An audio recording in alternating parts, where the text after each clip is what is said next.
Good morning and happy Workforce Wednesday.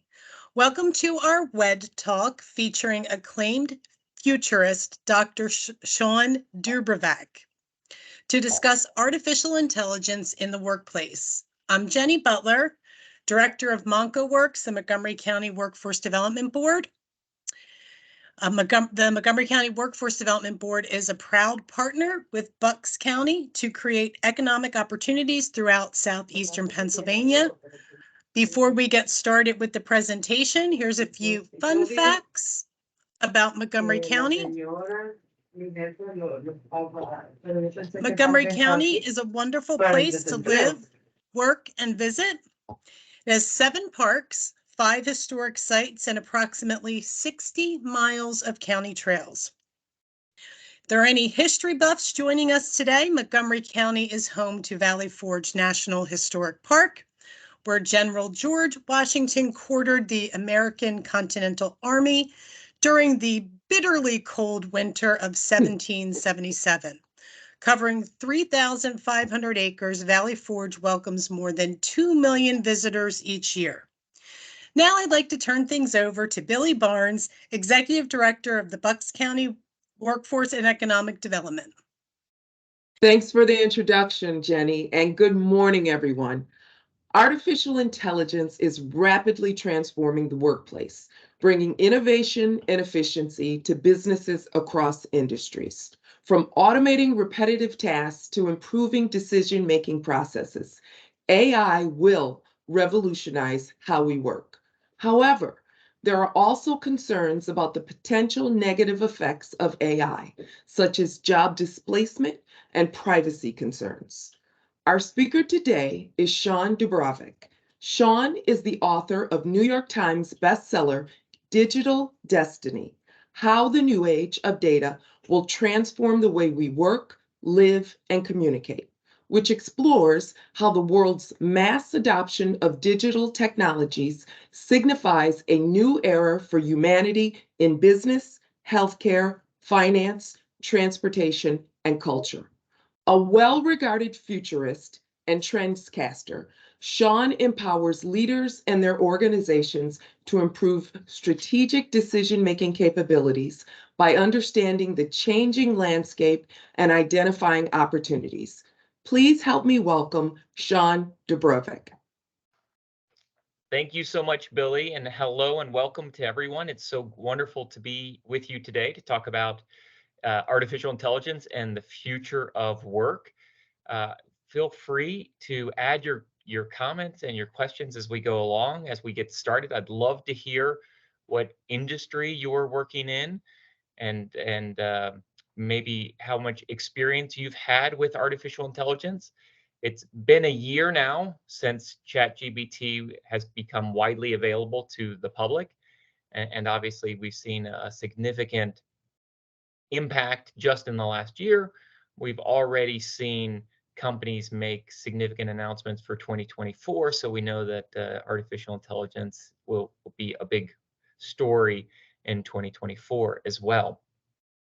What I thought I would do is start with a quick example of how artificial intelligence is showing up in our lives. If you haven't used ChatGPT before, I encourage you to give it a try. ChatGPT is a form of what we call generative AI. Oh, okay, we got it. We're in. And one of the things that AI does very well is it identifies patterns and it makes predictions based upon those patterns.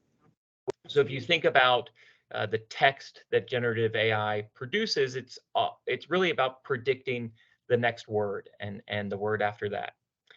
So I thought we could start with a fun example. You see ChatGPT open here on my screen, and I'm going to go to Santa's Little Helper. It's that time of year, and we're struggling to come up with gifts for our friends and our family, and so in the past we might have turned to a search engine like Google and tried to find the right gift. And today we could use something like ChatGPT, and we can have a more natural conversation about what we might want to get. So you can see that we've got Santa's little helper here, and I might say something like, help me find a gift idea for my wife. And I submit that, and then Santa does some thinking, and he comes back and says, oh, maybe you want to look at her hobbies or her interests. Maybe you should think about a photo book or a cherished memory. And so that might prompt me, might cause me to think, oh yeah, okay. I'm personally not much of a coffee drinker, but she's a big coffee drinker. She loves coffee, so I might say she loves coffee. And then Santa comes back to me and says, oh, that's an interesting idea. So here's maybe some things that you could do with that new bit of information.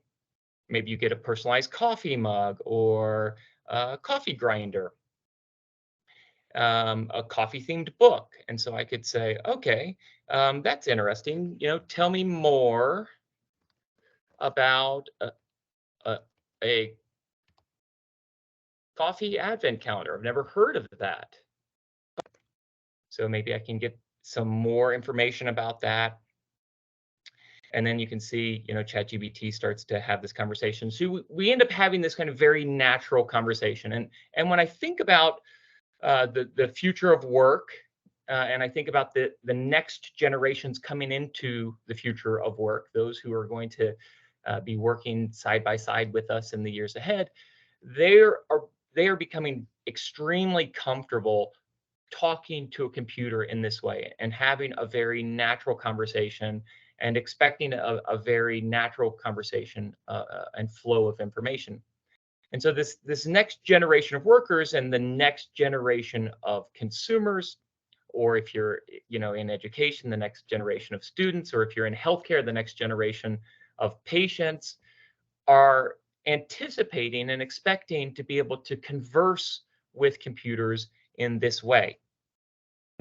Another example, if we wanted to think about how something like ChatGPT, how generative AI might help me, I went onto the Bucks County website and I found this very robust document, and I can download that PDF and upload it into a generative AI platform like this, and it will then read that document for me, and then I can have a conversation with it about the information in that document. So here you see me uploading this document, and now ChatGPT is going through the steps of reading, a very large PDF in this particular example.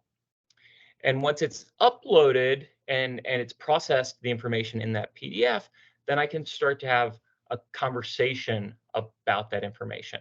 And I tend to think about some of these generative AI platforms as like a team of interns. They if you just threw work at them without giving them a lot of instruction, they may not come back with very good work. You tend to have to help them along. You have to guide them and prompt them with the right information. And then, if you do enough of that, then sometimes they'll come back with something that might be useful. So here you can see ChatGPT has processed that document, and now it's interpreting what it sees in that document. It says this is the 2021 hazard mitigation plan update for Bucks County. And then I could come in and I could ask it questions about the information that's contained in that document. Maybe I would say, okay, this is an update. This is an update. When was the original published?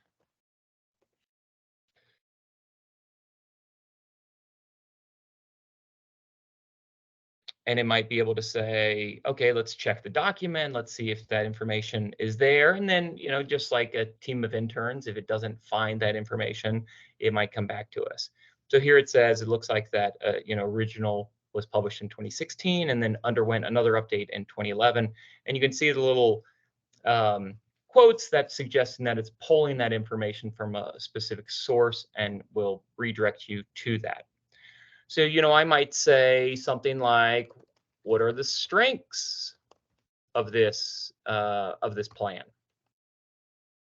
And then ChatGPT can again process the document, and based upon its understanding of the world, can then interpret my question based upon, again, what it thinks I'm looking for, and then start to provide what it sees as strengths of the report. And the way I think about these generative AI platforms is that they're providing me the consensus of the internet. They're giving me the, kind of the average interpretation of the internet. Looks like we got a network error there, so I might, just resubmit it. That's a probably an internet thing, not a ChatGPT thing. But you can see there that it'll then process it. And if I didn't like the answer that it gave me, I could prompt it for more information, or I could ask it a different question, and we could go, go from there. So just an example of how you could use this information. You can see that it returns information quite quickly. Now, I tend to think about this information not as being right or wrong, but again, as being a perspective on an average view on the consensus of the internet. So here it says, okay, you asked for the strengths.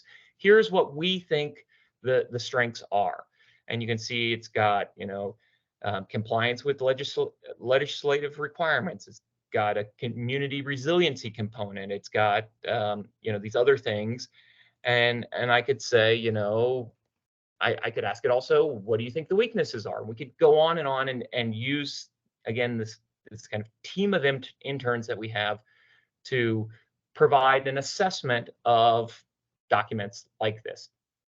And again, it doesn't necessarily mean that it's right or wrong, but it might prompt us to think about something differently. It might give us ideas about, oh, I hadn't considered that. Just like my, my Santa helper example, I hadn't thought about a coffee advent calendar, and so I could go explore that and see if that's the right fit.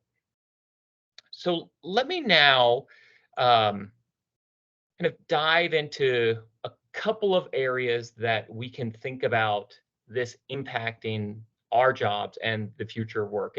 And as I think about AI in the future of work, what I want to do is I want to step all the way back to the late 1800s. In the late 1800s, we were harvesting ice in the United States. And still today, if you travel the Hudson River, you'll see old ice houses where they used to store these big blocks of ice, waiting for the summer when demand was strong for ice, and then they would bring ice out of those ice houses and bring them into the urban centers and towns and communities all around.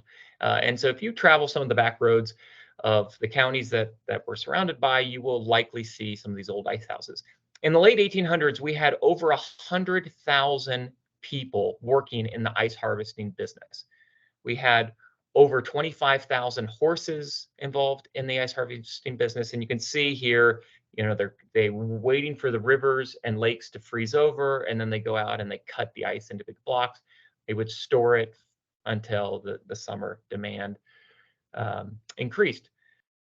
In the early 1900s, we learned how to manufacture ice. So no longer did we need to wait for rivers and lakes to freeze over, but we could produce ice anytime we wanted, year round. We could produce the same types of big blocks that we were harvesting from these frozen rivers and frozen lakes. And now we no longer had to do it on the outskirts of communities, but we could do it right inside of cities and towns, and then deliver that ice wherever it was demanded. Here you have, that ice delivery man of the early 1900s, not the most sanitary of professions, as you can see from that photo. If you look back at some of the early advertisements for the ice boxes that we would keep in our house, there were some that allowed you to put the ice in the ice box from outside the house, so you wouldn't actually have to come in the house. And I never really understood why that was important until I saw this photo and realized, oh, maybe you didn't want the ice delivery man inside of your house. As we moved into the 1940s, and especially as we were coming back from World War II, we learned to make ice at a micro level. So no longer did we have to produce it and deliver it, but we could produce it right inside of our homes. And as I noted, coming back from World War II, this was a very popular purchase. Returning soldiers were going to school and using, funds from their service to buy homes and to buy appliances like a modern day electric ice machine. And a lot of those early advertisements tout the ice capacity and how much ice could be produced and how much ice could be stored. Now, you might be asking yourself now, why are we talking about ice harvesting when this is a story about artificial intelligence? If you look at the transformation that took place over 50, 60, 70 years, it is a story about innovation, and it is a story about technology, and it is also a story about disruption. As we moved into the 1940s and 1950s, you can see the companies that were dominating the ice business as we knew it then were companies like General Electric, Frigidaire, Norge. These weren't companies that existed in the late 1800s. They weren't the companies that were harvesting ice from frozen rivers and frozen lakes. And it also wasn't the same companies that were producing ice in urban centers in the early 1900s. Every time we had a technology shift from the 1800s to the early 1900s, and then again in the 1940s, we saw a different leader come to the top.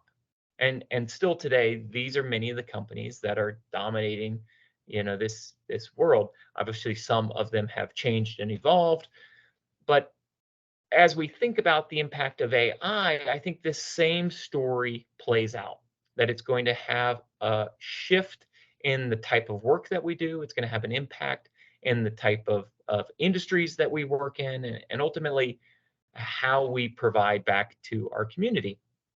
And so we need to be prepared to make that shift. It's extremely difficult for incumbents often to make that leap when we have that technology shift. And so we have to be especially keen on how we make that jump as technology starts to shift. Let me tell you one last story to help frame this up.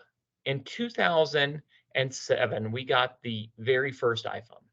And this is the very first article in the New York Times that announced the introduction of the iPhone.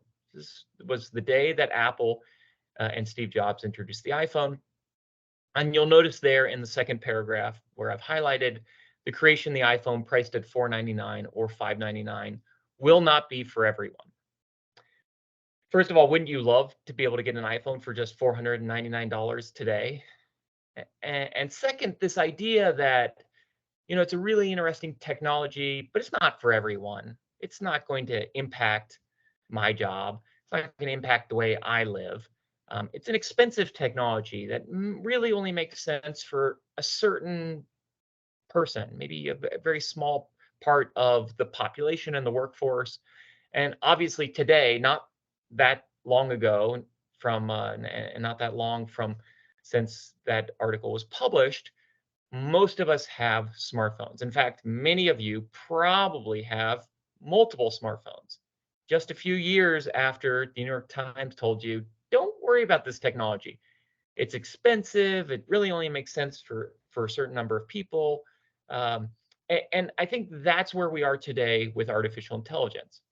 People see it as a cute technology. They see it as a neat technology, an interesting technology, but not a technology for me, not a technology that I would need to use in my business or my organization.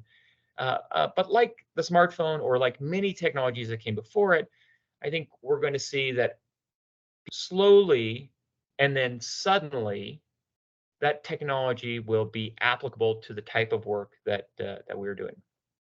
So let me share just 4 quick points of how I see this technology impacting organizations and impacting different jobs. I think that we're on the cusp of the next big transformation. We've been talking the last 20 years about digitization. And, if you kind of step back, in the year 2000, only 40% of us had home computers. Only 3% of us had broadband at home. So we talk a lot about digital transformation, but that's all really happened in just the last 20 years. I think we're now moving from digitization to datification. And that's going to have a significant implication, not just on how we live, but also on how we work. Organizations are becoming increasingly data-driven, and that's happening across all industries. Many of you will recognize this scene. This is John McEnroe in the 1981 Wimbledon.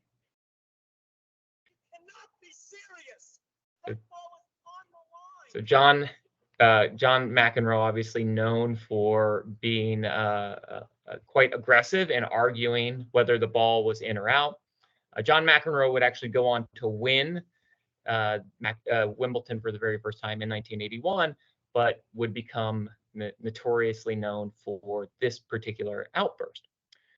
Tennis just recently announced that they were going to replace their line judges by the 2025 tour using cameras.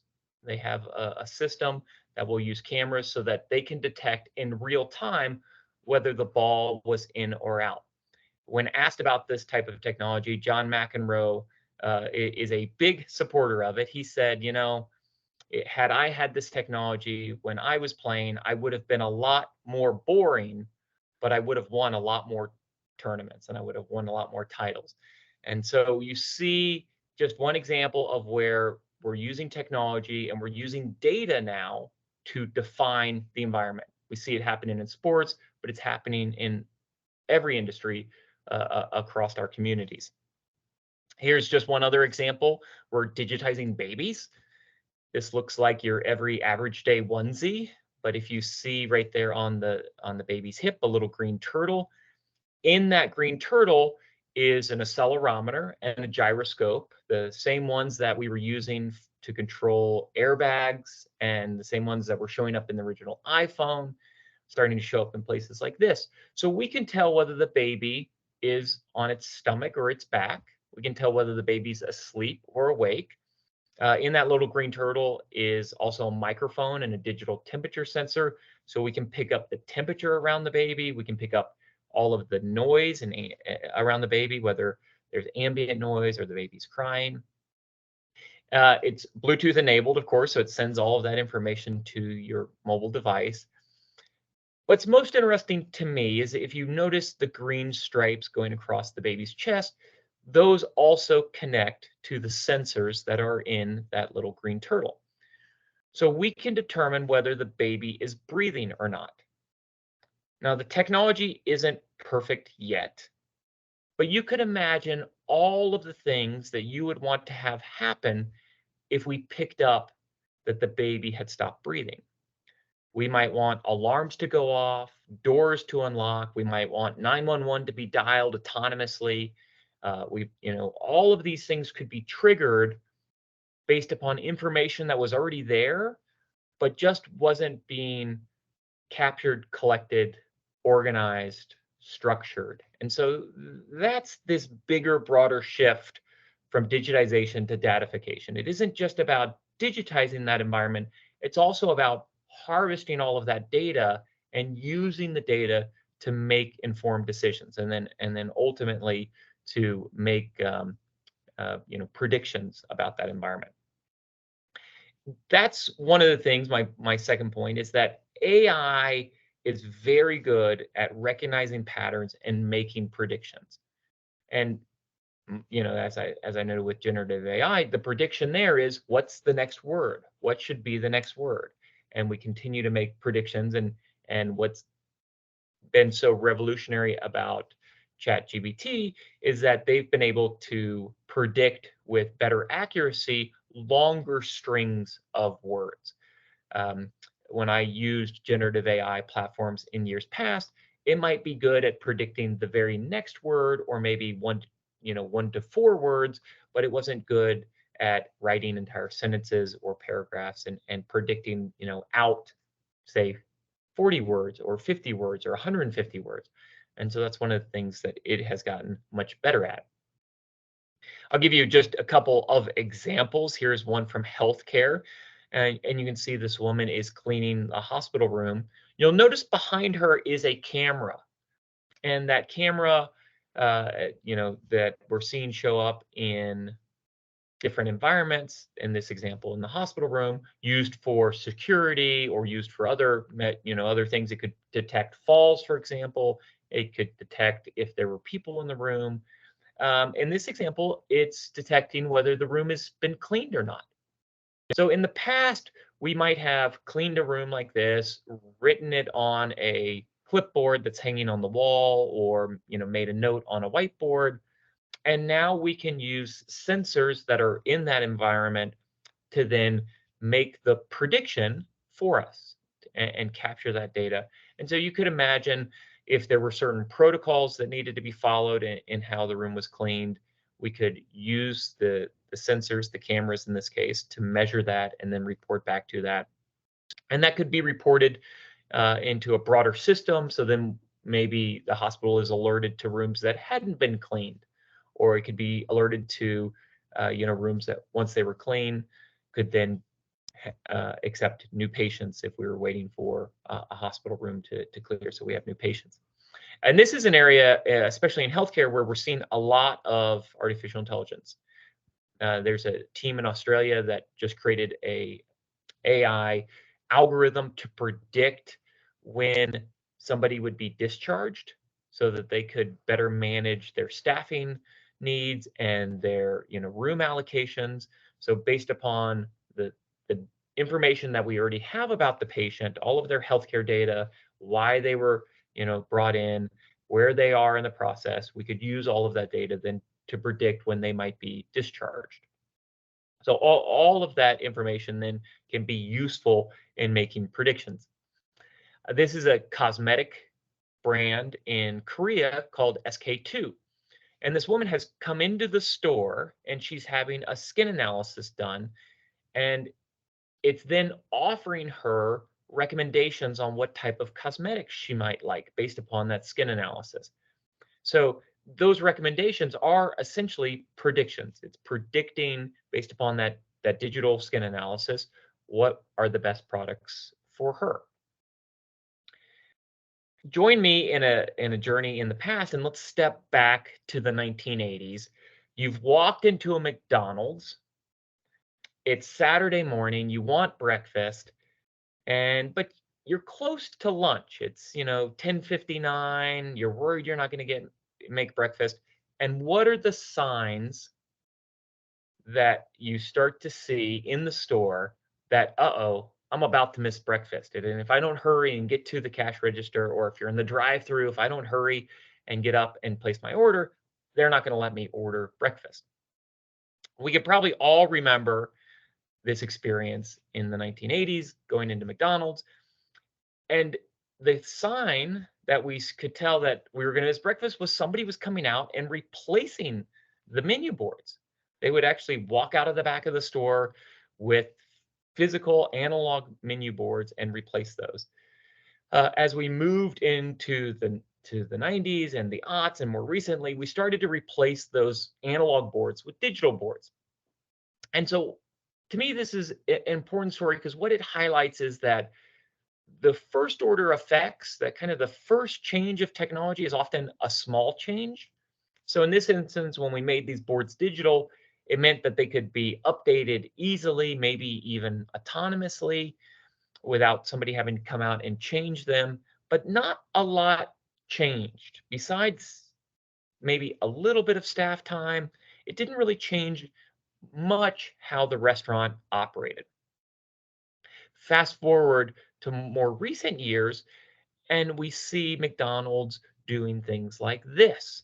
So McDonald's biggest acquisition in the last 20 years wasn't another food brand. It wasn't another restaurant. It wasn't another hospitality company. It was a data company called Dynamic Yield, which they just spun out to MasterCard. And Dynamic Yield took data and then made predictions. So if you look at the digital board here, you can see the board says, hi, these are popular at your restaurant, or excuse me, at this restaurant. So it's making a prediction about things it thinks I will buy as a customer based upon things that have been selling well at that restaurant. So you've got hash browns, coffee, hot cakes, but it could be using other data sources as well. It seems to be suggesting it's using what's popular, but you could imagine if it were in the drive-through, it might be looking at the size of car that I'm driving. It might be measuring how many people are in the car. It might be making a prediction about their ages. So if it saw me pull up in, a minivan with lots of kids in the cars, then maybe it's making a recommendation for Happy Meals, or maybe it's offering me a discount if I buy 6 cheeseburgers. So it could start to make those recommendations, which are ultimately just predictions based upon all of this data that was already there, but just wasn't being captured, collected, and organized. In fact, Wendy's just in the last day or two announced that they would be rolling generative AI out to some of their franchises. So this is a system where rather than talking to a person, you're interacting with a computer system. In the past, when they've tried these, the technology wasn't very good, but the technology has gotten better over time. So it's gotten good enough to recognize different accents and different words. And in the case of Wendy's, it can even recognize acronyms, like you might order a junior bacon cheeseburger, or you might order a JBC, and it can recognize in both of those cases what you're trying to order.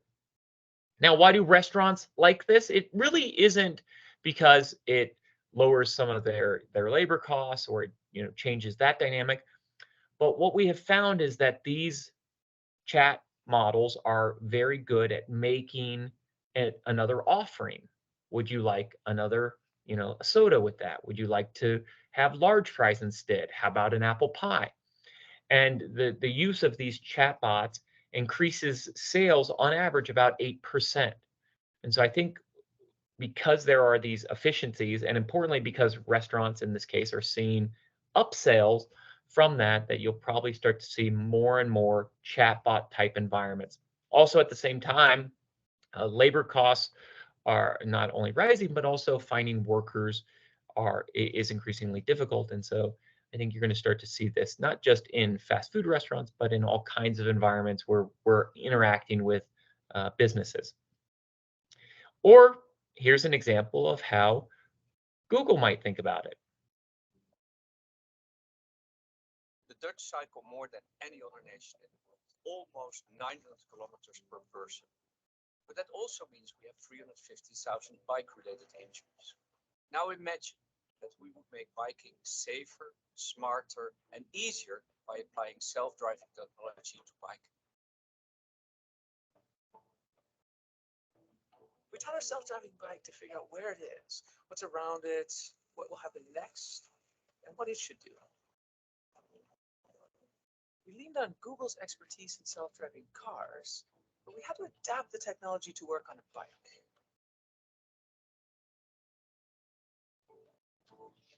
We decided to add 2 additional features. First, you can request the bike to pick you up wherever you are, and we developed a comfort mode, adjusting the pedals to a perfect resting position. I think the self-riding bike could really give a boost to the economy, because people could also work on their bicycle. You work in your office, you work in your home, you work in your car. You could even work on your bike. I have so much more time. My kids love it. They're just free. They can go anywhere they want, anytime they want. It's amazing. At the Fietsersbond, we feel that this is the biggest invention since the invention of the bicycle itself. At Google, we always put our users first. With the launch of this bike, we believe we do that again. So you might have guessed it, but that's not a real product, at least not yet. That was an April Fool's joke that their Amsterdam office built. But you can see how that might work out with the predictions. So not anytime soon, probably, though. Point number 3 I wanted to make is that AI is redefining the processes that we follow. And it's changing the business models and the business practices. And I think this is where it's really going to impact us as workers. Satya Nadella recently said business logic will move from being code that's written to code that's learned from data, creating a completely new generation of business process and productivity systems. And this we're starting to see. You know, the example of Wendy's, where we might order using a chatbot, is just one example. But I think we're going to start to see it really integrated into our daily lives and our work. The timing, I think, is more difficult to predict. What we see now is companies really reaching for kind of low-hanging efficiencies, the type of gains that you can get in 1 to 2 years. The real transformations play out over much longer horizons, 5 or 10 years. So we're probably still many years away from seeing some of these technologies. But as I highlighted in the example of the iPhone introduction, things move slowly until suddenly and quickly they're upon us. Let me give you an example that you might be familiar with of how this is playing out in our everyday life. Most of you probably recognize the Coca-Cola Freestyle machines. These let you pour any drink that you would want. So if you want Coke Zero or you want Diet Coke, and if you want to mix or match sodas, you can also mix or match sodas. And you can pour any iteration, hundreds of different combinations. In fact, a couple years ago, Coca-Cola ran a competition where they put 5 different consumer formulas against each other, and whoever got the most votes won the $10,000 prize. Now, what's interesting about this is the way you voted for your favorite flavor wasn't by calling a number, it wasn't by texting a code, it wasn't by going to an online ballot and voting for your favorite flavor. The way you voted for your favorite mix was you went to a freestyle machine and you poured that drink. Because all of these machines are actually connected to the internet. And Coca-Cola is able to capture all of that data in real time all around the world. So Coca-Cola knows what people in Bucks County drank last night and what people in Paris drank and New York City and Seattle and Tokyo and everywhere around the world in real time. Coca-Cola can look and see what are the drinks that people are pouring. And then, in this example, whoever got the most pours won the $10,000 prize. But Coca-Cola can also use that information to really drive the type of business decisions that they make. Now, think about the way this process used to work. In the 1980s, Coca-Cola was competing against Pepsi. Pepsi was doing these blind taste challenges where they were going into malls and shopping centers and they were recording people sampling small amounts of Pepsi and Coke. They were done as a blind taste challenge, and then they would reveal what the sodas were after people chose which one they preferred. And what they found in these commercials and in these blind taste challenges was that people were showing a preference for Pepsi over Coke. Over 50% of people were choosing Pepsi over Coke. What worried Coke was that they saw the same thing. They were doing these same tests, and they found that people were showing preference for Coke over, for Pepsi over Coke. And so they decided to come out with an entirely new formula. They were going to replace their old formula and come out with a whole new flavor, a new flavor that they called New Coke. What they didn't realize was that while consumers might prefer Pepsi over Coke, Pepsi tends to be a sweeter flavor. They might prefer that sweeter flavor in small amounts. When it came to drinking large amounts, like 12 ounces or more, people liked that traditional flavor of Coke. And so there was a huge uproar. All of the Coke fans, wrote into Coca-Cola to keep the original formula and to get rid of this new Coke. And so Coca-Cola had to get rid of the new flavor that they were launching and bring back the old flavor. It had just been called Coke, but because of this whole fiasco, we today call it Classic Coke because of this, error in bringing out New Coke. But now think about the flavors that Coke brings to market. We've got things like orange vanilla. We've got flavors like starlight. We can, what is this says a taste of space. What does space taste like? I don't know. But I'm sure that these flavors and these combinations have been influenced by the data that Coca-Cola is getting on an hourly basis or a minute-by-minute basis everywhere around the world. So they know what people are mixing and matching, how they're putting it together, and they can use that data then to drive new product introductions. In fact, just a week or two ago, they introduced their newest flavor. It's called Y3000. It's designed to be a taste of the year 3000, what soda will taste like in the year 3000. And they claim it was the first soda created with artificial intelligence. Now, we know that data is the fuel for artificial intelligence. Data is what powers artificial intelligence. And so where did Coca-Cola get all of this data to power this new formula? I'm sure it came from these freestyle machines all around the world that are tracking what we're drinking and reporting that all back to Coke in real time. And there are other companies now starting to see great success with this.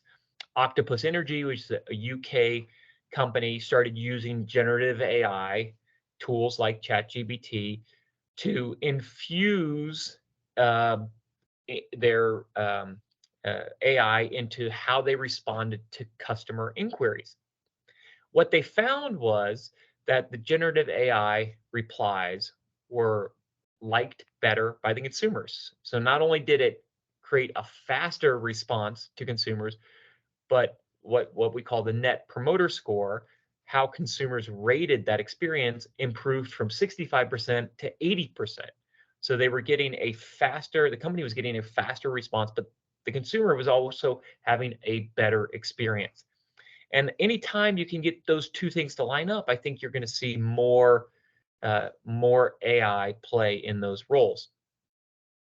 Morgan Stanley recently introduced a platform for their advisors where they took all of their report data and other manuals and all of this extra information and put it into a private generative AI platform like a ChatGPT platform, but just for those advisors. They used over 1 million pages of documents from JP Morgan.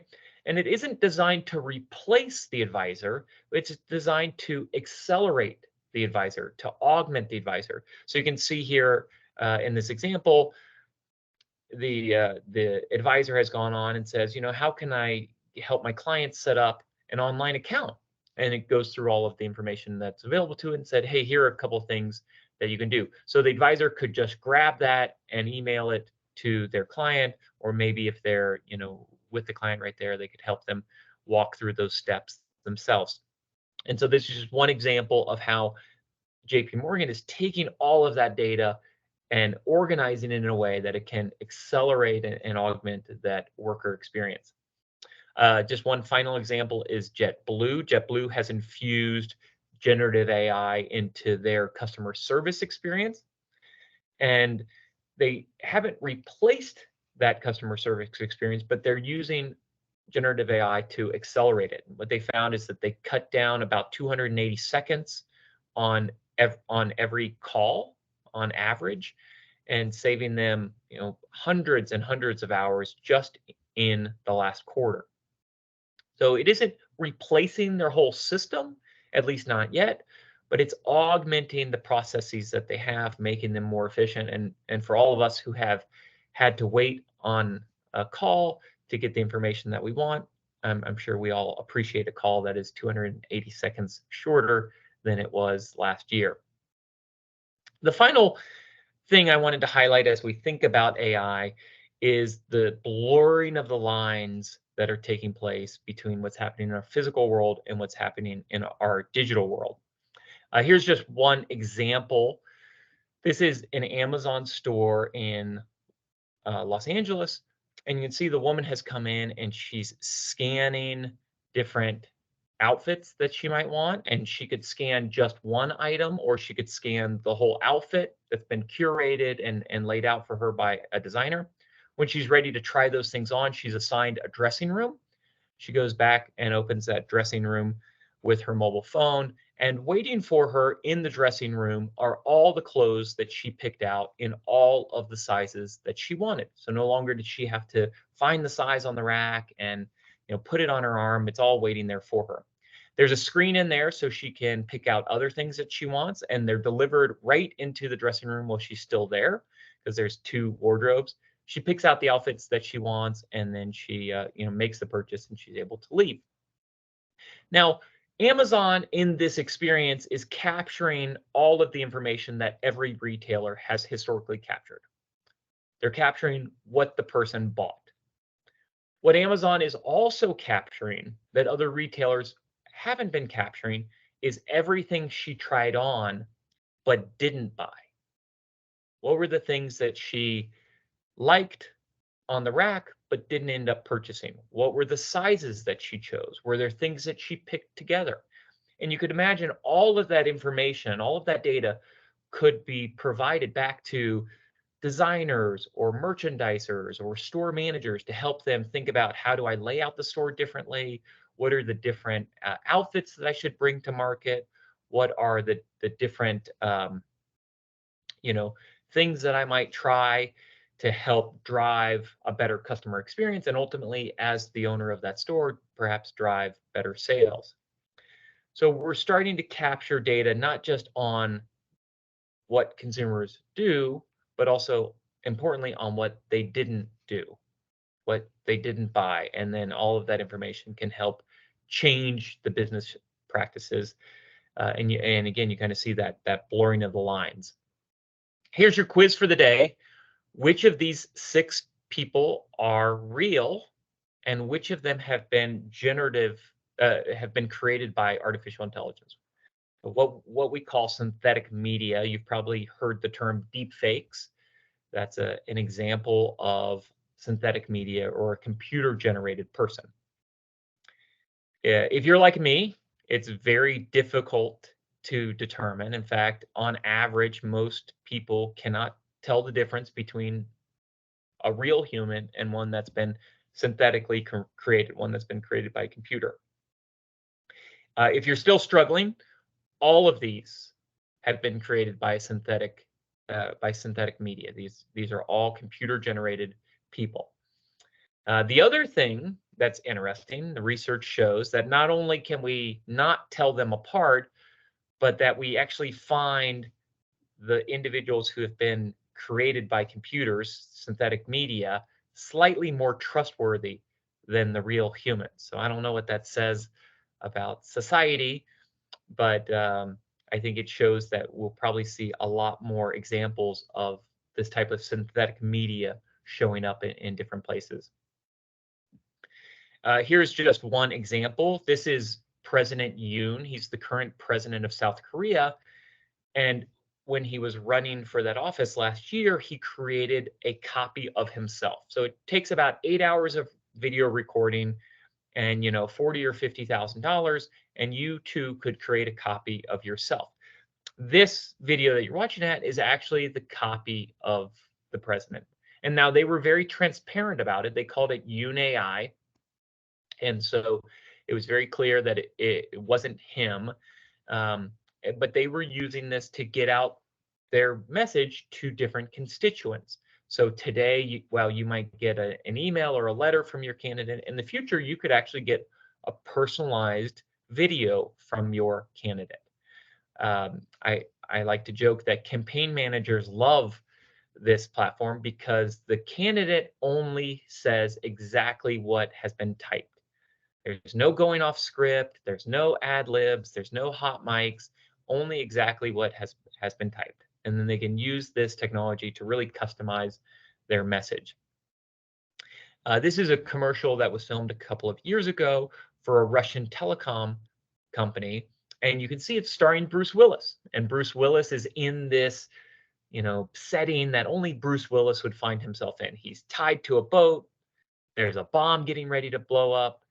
And he's got to figure out, how do I escape? And he's here with this other person, and they're speaking Russian, and they're trying to figure out, how do we get out of this situation? So there you see Bruce Willis, but in fact, it wasn't Bruce Willis starring in this commercial. It was someone who looked kind of like Bruce Willis, but it was a Russian actor who spoke Russian, and they took video footage from Bruce Willis, from his movies and other things, and they created a synthetic copy of Bruce Willis. Now, this was all authorized by Bruce Willis, so Bruce Willis was able to be paid for showing up in this commercial, but he didn't have to travel to Russia. He didn't have to speak Russian. He didn't have to spend any time beyond what he had already spent in filming his different movies. And so just another example of where that synthetic media is starting to show up. Or maybe for those of you who are just tired of being on Zoom calls, here's new technology from NVIDIA this year that will adjust your eyes to make it look like you're always looking right at the camera. So when you're looking off camera, it will just adjust your eyes to make it look like you're looking right intently at the camera, paying really good attention.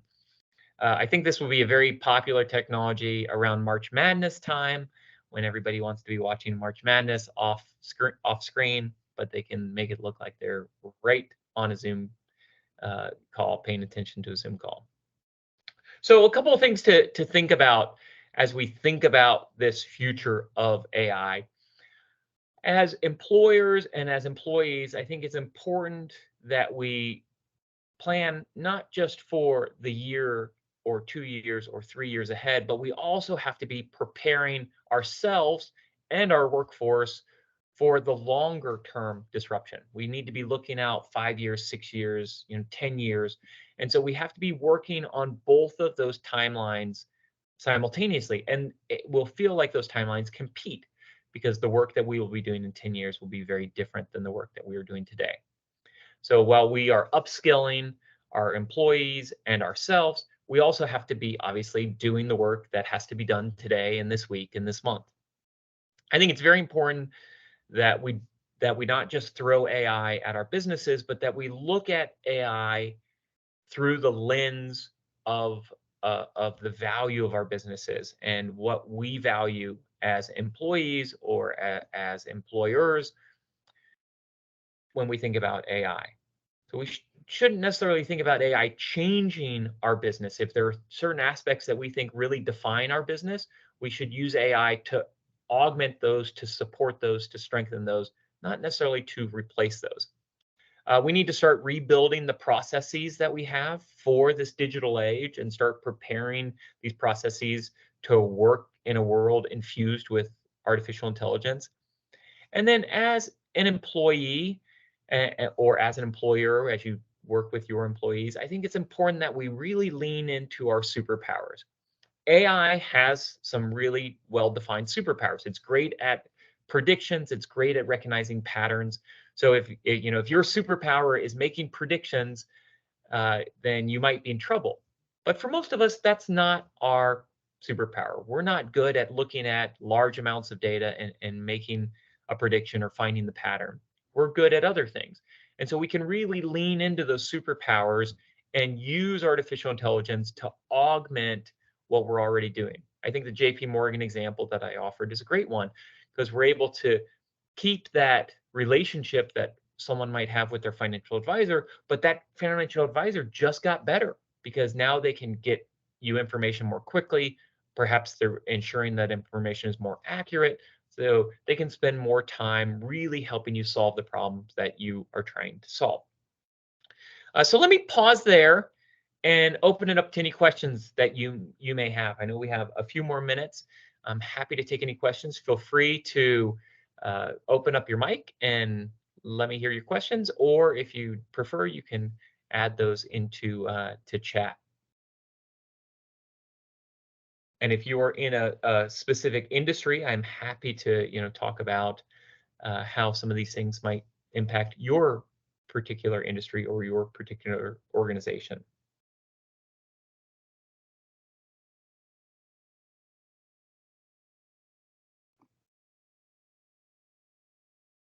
Yep, Dan, it looks like you've raised your hand, so feel free to come off mute and thank you.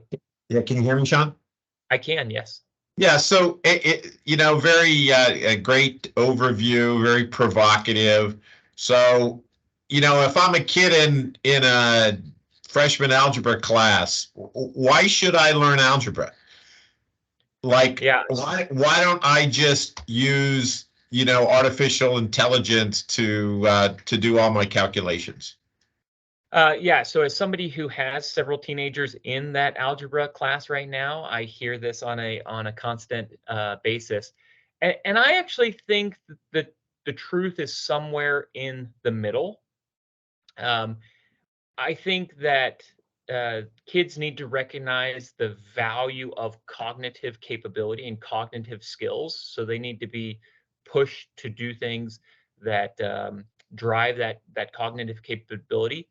At the same time, I do think that we will need to see tremendous change in education as a result of ChatGPT. So the assignments that we used to give students that are easily replicated by artificial intelligence like ChatGPT, I think are very dangerous assignments to give. There's still a lot of school districts that are banning ChatGPT. Some of the largest school districts in the nation still ban ChatGPT. And I'm not sure that's the right approach, because I don't think this technology is going away. I don't think generative AI is going away. And so just like in the 1930s, when we wanted people to learn how to use typewriters, if you go back and you look at newspaper articles from 1930s, there was a huge uproar about typewriters and how they were going to ruin creativity, and that they were going to create all this noise in newsrooms, all the clanking and the keys in newsroom, and just ruin writing as we knew it. In fact, that wasn't the case, and the same thing with computers, but it did change how we wrote, what we wrote, and I think that generative AI platforms like ChatGPT will change it. So, one example is, rather than assigning a book report, you might, because that's something that's easily replicated by ChatGPT, you might have ChatGPT produce the book report, and then you might have the students discuss where they think it got it right and where they think it got it wrong, what they think was a strong argument and what they think was a weak argument.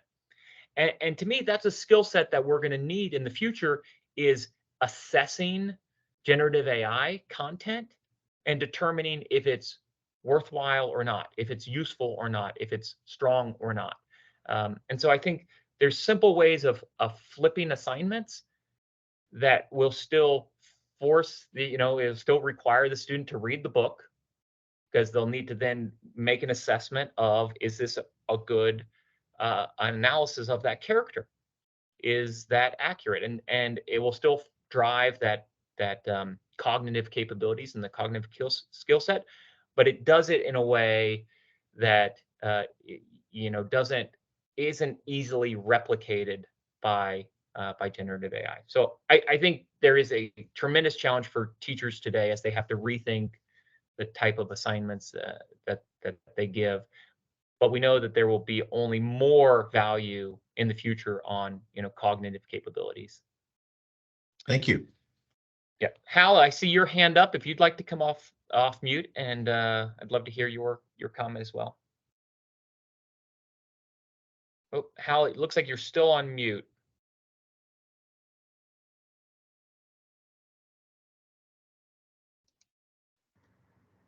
There you go. Just following up your answer, I think one of the first examples you showed was how on ChatGPT you could upload a document and then ask ChatGPT what the strengths and the weaknesses of the articles of the article is.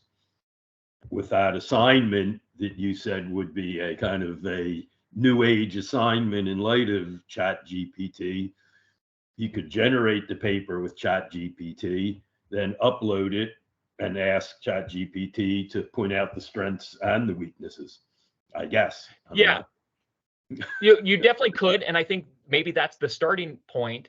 Now, having not read that full document, I don't yet know if the strengths and weaknesses that ChatGPT gave me back are accurate. But if I were the person, if I'm the government organization that wrote that report, maybe I might want to start with, okay, let's do a quick analysis of, of this document. Let's determine where something like ChatGPT, a generative AI system, sees the strengths and weaknesses. And then if I'm the one producing the report, then maybe I'm going to dive into those weaknesses and really try to turn those weaknesses into strengths. So it's this kind of iterative nature of innovation and of growth, and and of workflow. I think those generative AI systems will only get us so far, but it will take that, that cognitive capabilities and real understanding of the material to then know if the answers I'm getting are good answers. So when it comes to things like, brainstorming, coming up with ideas, generative AI systems are wonderful. But at the end of the day, it might be, the only way to really tell if it's a good product or a good idea is to have that human touch. And so that's where it doesn't replace the workflow, but it certainly changes the workflow. Well, no, I agree. I guess all I was saying is in a school setting with assignments. Yeah. If not that I was the average student, but I wouldn't have cared too much whether my analysis was, a C or a B. At some point, as I progressed in my professional life, I would have prided myself in that. But as a high school student and probably a college student, certainly not. So I mean, I guess I just see a real void in high school and college education, that people aren't going to learn how to think as readily, and certainly not learn how to write, which is such a difficult skill and something I'm still learning to do. Yeah. I think it is a big challenge for sure. There are these experiments in education called the flipped classroom. So rather than assigning homework, doing lectures in the classroom and then assigning homework, they're flipping that. So they're assigning lectures for at home, and then they're doing the homework or that work inside of the classroom. So that type of environment actually might work very well with ChatGPT. Those synthetic media that I show, a teacher could create a copy of themselves with video, and over time that price will come down.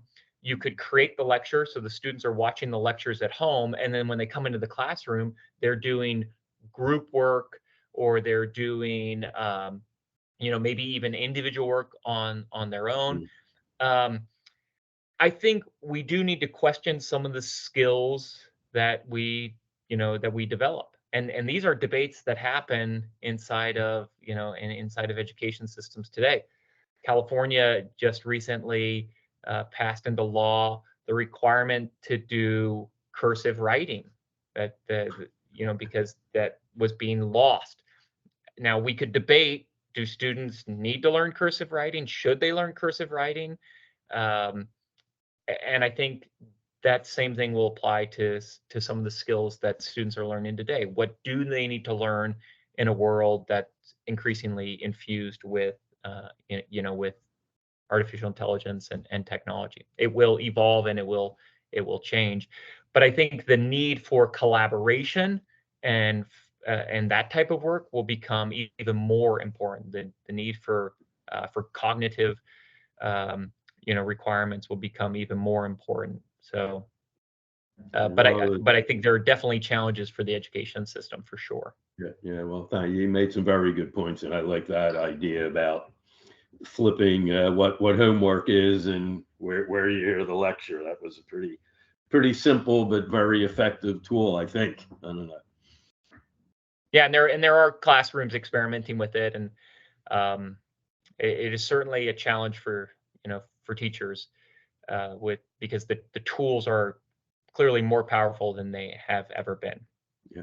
Thank you very Well, much. Billy, I know we are a few minutes over time. Now, I love this topic, so I could go on and on and on, but let me close there. You do have my contact information, so feel free to call me, text me, email me if I can help at all, answer any questions, or provide any additional information that might be useful to your organization, be happy to do that. And I will turn it back to you, Billy.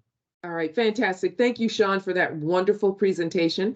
And thanks to everyone who joined the webinar this morning. Before you go about your day, though, please be sure to register for our next WEDTalk on January 24th. Details are available at www.buckscounty.gov/WEDTalks. Have a wonderful day, everyone. Bye-bye.